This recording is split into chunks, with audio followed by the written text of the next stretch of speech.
I usually do this on Monday, but it was a very, very busy week this week, so instead of Monday being chapter day this week, it's Friday, which is today. Just in advance, my schedule is going to be extremely busy as of late for certain reason.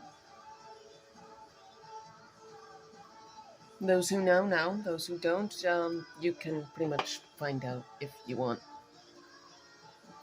Anyway, it's been busy, so that's why the chapter's so late. Anyway, we're on chapter 2.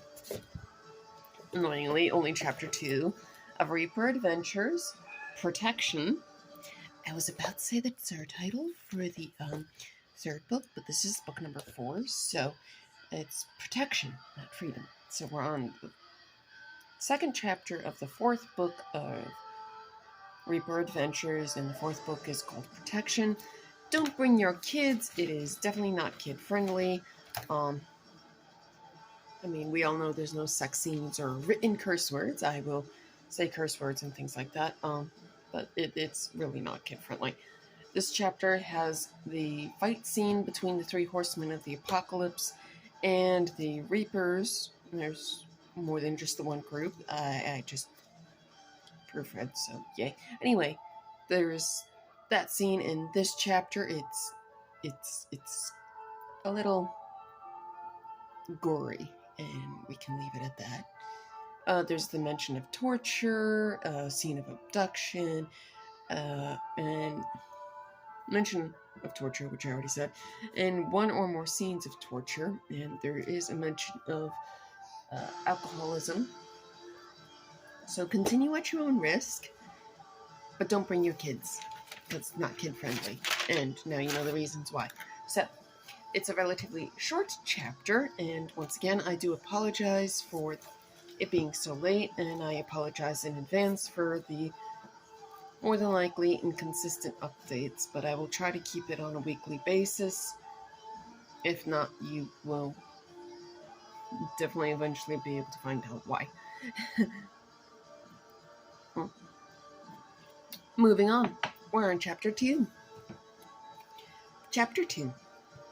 Cerberus had told Bao, Bart, and Ao to no longer be visible to the normal human eye, and they had teleported to where Mescanet, Loki, and Damon were residing. Now, they're in the first book. I don't really mention them too much later on. They're kind of just, unfortunately, background characters, but they are relatively important. I'm just trying to figure out how. Continuing. I am aware, Mescanet told Cerberus before Cerberus said anything. Now, in the last chapter, we all realized that War, Famine, and Pestilence were at the Dragonfire Bookstore and Cafe before moving on, so that's what they're aware of. Just to recap on that.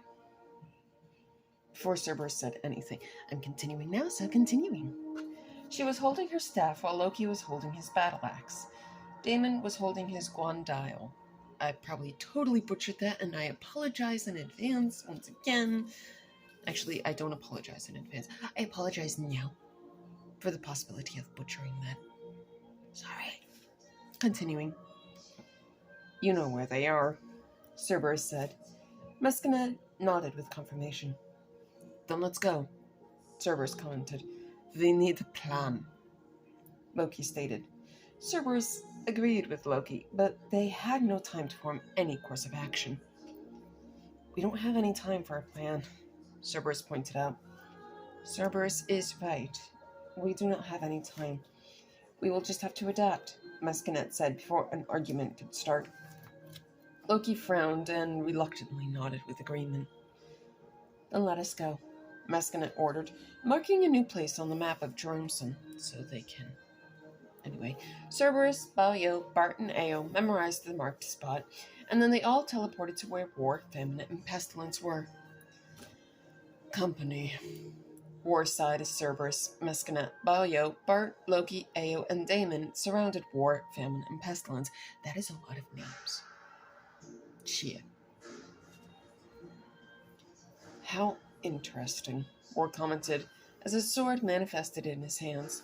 Famine's whip and scale appeared, as did Pestilence's bow and quiver full of arrows. Cerberus suddenly wished that they had enough time to figure out a plan. Though War, Famine, and Pestilence were outnumbered, they were ancient beings. After all, the only ones older than War, Famine, Pestilence, and even Death were the creators themselves. Yeah, that's that's a lot of trouble. Anyway, moving on. Loki wasted no time in giving a battle cry and charging onto what was now apparently the battlefield. Pestilence steadied his bow after notching an arrow and drawing the string in one swift motion. The others had joined this Viking-looking Reaper, and the 13-year-old female Reaper teleported in front of the Viking Reaper and swatted the arrow away before it could hit its intended target. The intended target being Loki, and we all know who the 13-year-old female Reaper is. That's Mescanet. So, soda. Mountain Dew. This is the best. Anything caffeinated is the nectar of the gods. Continuing. Famine's whip circled before the Reapers, drawing blood from some before they teleported within Hunger's, or Famine's, whip's wide reach. Pestilence grabbed an arrow and prepared for the incoming close-range combat, because you can actually fight with an arrow in close range if you can't shoot from a distance. I suppose if you're really good and have no other options left. I'm not sure. I'm not, yeah, I continuing. Yeah. Famine scowled and knew that he would have to do his best in this close battle, with Hunger being a far-range weapon. Yeah, I mean, Famine's whip is more of a long-distance combat weapon. His whip. Continuing. War readied chaos as the three of them stood back to back. They did this in seconds, and just before the attacking Reapers reached them. This song doesn't really match up. Or maybe it does? Yeah, maybe. The three horsemen of the apocalypse held their ground as they pushed the Reapers back.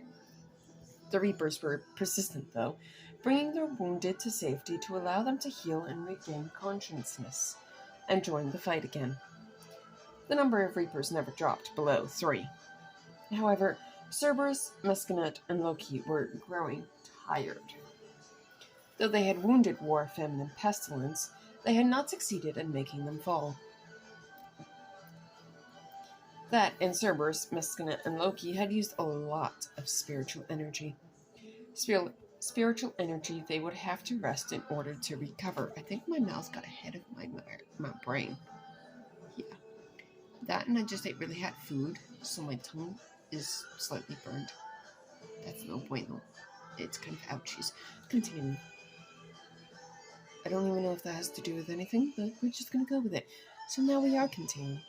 Cerberus was positive that their three opponents knew that fact as well. Cerberus had only one option left, and he wasn't sure how willing he was to use that option, especially since Mescanet and Loki would make sure Cerberus didn't fall, because they all knew if Cerberus fell, they would fall as well. Cerberus debated his other option of fleeing and instantly eliminated that thought. He had never run from a fight, and he had no intention of backing down from one now. Never run. Yeah, okay. I put the wrong... Yeah. Moving on. Cerberus frowned slightly when he knew what had to be done. With an unseen motion, Cerberus rooted Mescanet and Loki to the spot and ran at War, Famine, and Pestilence before they could tell him to stop. Famine's whip wrapped around Cerberus's throat as one of Pestilence's arrows pierced Cerberus's heart. Hunger drew blood as Cerberus fell to his knees. War's sword pressed against Cerberus's throat, not drawing blood as War forced Cerberus to look at him. So he's just gonna, look at me, you little bastard. But he's not really kind of a little bastard. Cerberus is very old. Moving on. Cerberus hoped that he wasn't seen drawing Famines and Pestilence as symbols. They do actually have symbols. I forget where I put them, but I know they got symbols. Continuing. You left your comrades behind. War commented, sounding slightly confused. Cerberus cautiously grabbed Chaos, which is War's sword. I don't mention that right away, but... Oh, thank goodness. Excuse me, I burped. Grabbed Chaos, feigning an attempt to push Chaos away from him and drawing blood. That was not very smart, War stated, and then noticed that this Reaper was drawing something. War recognized what it was, just as the Reaper was almost finished connecting the symbols with the blood they had each drawn, them each being War, Famine, and Pestilence, so... No, War breathed. He raised Chaos and then felt the fire within his body, halting him as the fire raged within him. And by fire, it's a literal fire. Starting within his body. That's an ouchies. It's more than an ouchies, but we're just going with it. Moving on. He heard Famine and Pestilence scream as they felt the same burning inferno. The Reaper had freed himself from hunger and had removed the arrow from his chest, his scythe in his bloodied hands.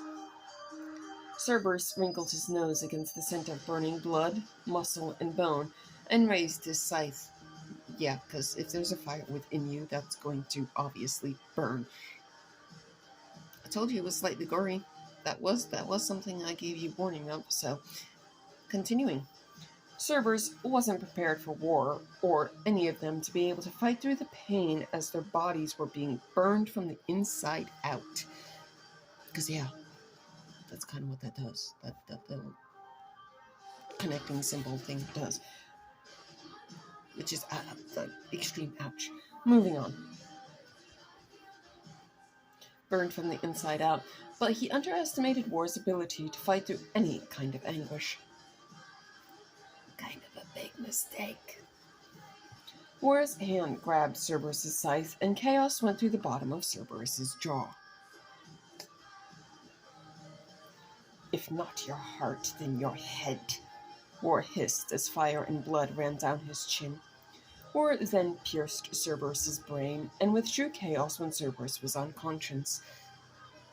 So if not the heart, then the head. Seems to work for just about everything. Moving on. The fire within him, Famine, and Pestilence ceased, but they were weakened, easy for the two Reapers running towards them to defeat. And they don't really like to admit defeat. But... Continuing. War knew that if it were only him, he would fight. His brothers Famine and Pestilence were with him, though. They would have to retreat for now, regain their strength, and fight another day. War created a sphere of fire around the two Reapers, and then helped Famine and Pestilence stand, and they retreated. War lingering behind them to make sure they could retreat in safety. And once again, I do apologize for the fact that Chapter 2 was so late, but that is the end of Chapter 2. Chapter 3, I am aiming for Monday, but I don't think I can make any guarantees on that, unfortunately. Like said, about to be really super busy. Anyway, that was the end of Chapter 2. So Chapter 3 is next week, preferably a Monday. If not, then obviously sometime during the week. But I have some accounts if any of you are all interested. I have a Wattpad account, which is at Tempesta771. I'm doing a bunch of different stories on that. Trying to find a way to connect them, but I don't know if I'll be able to. Continuing. I have a TikTok account, which is at AirdronCraven2, no uppercases or space, and if you can't find me under that, I believe you can find it's under Tempesta Braveheart. Please don't quote me on that. I really don't know. But yeah, I think... not quite sure. I have an Instagram account, which is under the name Tempesta Braveheart, no uppercases or space. Possibly the same thing with a TikTok. You can maybe find it under the name Airdron Craven if you don't want to type in the long name of Tempesta Braveheart, because that's a really long name. I have a Facebook account, which is under the name Airjun Craven. This one has obviously uppercases and a space. My Snapchat, which is under the same name, Airjun Craven, does not have uppercase or space. And we're all watching my YouTube. Woo! I'm so sorry about the late chapter. I really am. I'm so sorry about the potential irregularity of weekly updates. But you're watching my YouTube, which is under the name Tempest the Braveheart. So hopefully sometime during next week, hopefully Monday, we will go on to chapter 3. If not, sometime during the week, I will be uploading chapter 3. So peace out, Girl Scouts, and enjoy the mental hilarity.